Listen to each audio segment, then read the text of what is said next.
everyone, and welcome back to the channel. We're the Man Queens, BCBAs by training, moms by survival, and we're breaking down the science of communication into strategies that actually change outcomes. Today we're talking about sign language for nonverbal children or children with language delays, and we're going to say something that might make some people feel uncomfortable. Sign language works, but the way it's usually taught, that's the problem. Stay with us. First, let's clear something up. Sign language does not delay speech. Research consistently shows that augmentative communication systems, including signs, do not prevent vocal development. In many cases, they actually support it. So if someone told you, if we teach signs, they'll never talk, that's outdated thinking. Now that we cleared it up, let's talk about why signs can be incredibly powerful. 1. It's immediate if motor imitation exists. If a child can imitate motor movements, we can start immediately. We cannot physically prompt vocal cords, but we can physically prompt a sign and systematically fade the prompt. That alone makes signs incredibly accessible in early interventions. 2. Many signs are iconic. A lot of signs resemble what they represent. The sign for book looks like opening a book. The sign for ball resembles holding a ball.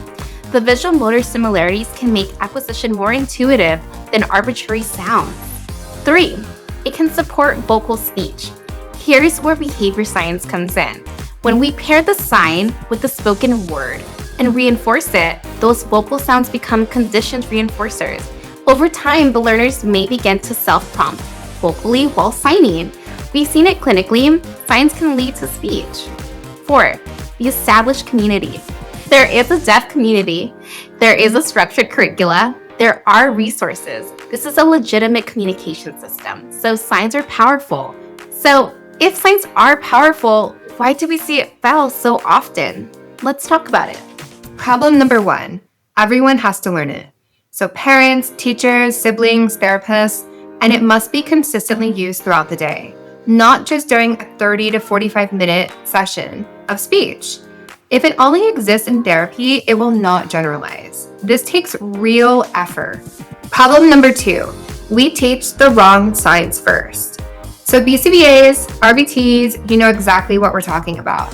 The most common first signs we see taught are more, yes, no, please, and all done.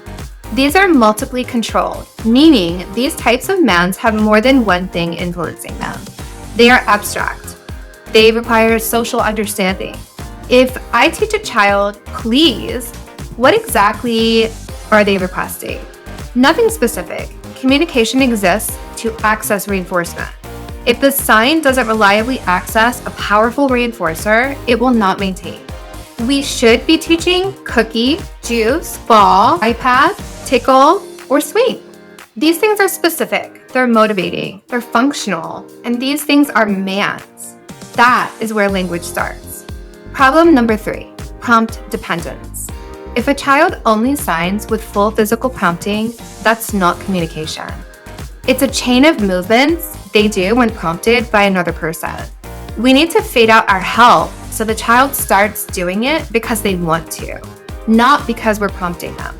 And that means contriving motivation, waiting, fading your prompts, and reinforcing immediately. Without that, we create prompt dependency, and it can feel frustrating because children only sign in therapy. Problem number 4, not enough practice. We see this all the time. If sign language is only practiced 30 minutes a week, it will not stick. Language requires repetition in natural environments. During snack, during play, during transitions, during real frustration. That's how mands are built. So what should mands look like? If we're going to use signs effectively, here's the blueprint. 1. Identifying highly preferred reinforcers. Motivation drives learning. Children are more likely to use a sign if it helps them get what they want or avoids frustration. 2. Contrive motivations naturally. Context matters. Signs learned at the table may not transfer to the playground or in the classroom setting unless they're practiced there too. 3. Teaching specific mands first. Pairing signs with everyday routines boosts learning. Incorporating signs into snack, play, transitions, or cleanup turns natural moments into learning opportunities. 4. Pairing signs with a vocal model every time. Repetition builds mastery. A child needs to use signs dozens of times in everyday situations before it becomes automatic. Therapy sessions alone aren't enough. 5. Reinforce immediately.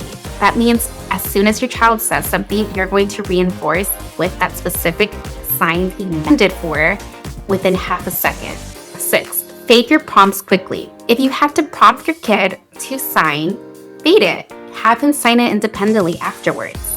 7. Train every caregiver significant in your child's life. Multiple environments helps generalization. Signs should be practiced with different people, parents, teachers, peers, and in different settings, home, clinic, school, so your child can use them anywhere. If we do this, signs become powerful. If we don't, it becomes performative therapy, and kids deserve better. As parents, we get it. You're tired, you're overwhelmed, you're being told 12 different things from different providers. But here's what matters the most. Your child needs a way to get their needs met. Communication gives a child control.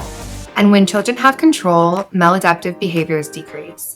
Many of those behaviors were attempts to communicate in the first place. It all connects. The child experiences less frustration because they can express their wants and their needs. And that increases motivation to communicate, which in turn strengthens the communication system overall. Sign language is a bridge to spoken words, not a barrier. Poor man training is the barrier. If you're going to implement signs, implement them intentionally. Teach what matters. Teach what's motivating. Teach what gives the child power. If this was helpful, like and subscribe, and drop in the comments. What's the first sign your child or client learned? We'll see you on the next one. Man Queens out.